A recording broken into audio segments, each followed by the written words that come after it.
Quibungo. It's kind of a monster, half man, half animal. He's got a huge head and a big hole in the middle of his back, which opens and closes as he lowers and lifts his head. He eats people, especially children and women, by opening the hole and throwing them into it.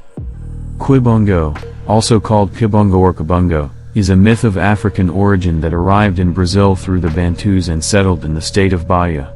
His stories always appear in a novelette, with sung excerpts, as is common in African oral literature. In Angola and Congo, Quibungo means wolf. Interestingly, according to the observations of Basilio de Magalhães, the stories of Quibungo did not follow the displacement of the Bantu element in Brazilian territory, occurring exclusively in Bahian lands. For Luz de Câmara Cascudo, although the African influence is decisive, it seems that the Quibungo, a figure of African traditions and an element of black tales, had among us other attributes and learned new activities. Incredibly voracious and ugly, she does not possess great intelligence or cleverness. It is also extremely vulnerable to being shot, stabbed, beaten, or attacked with any other weapon. Cowardly and fearful, he dies screaming, terrified, and almost innocent. Bogeyman.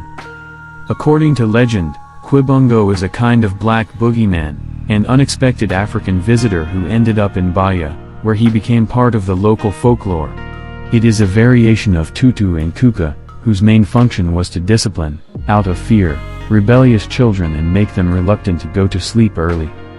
Quibungo is part of the romance tales, always with a tragic or happy episode but no date that locates it in time.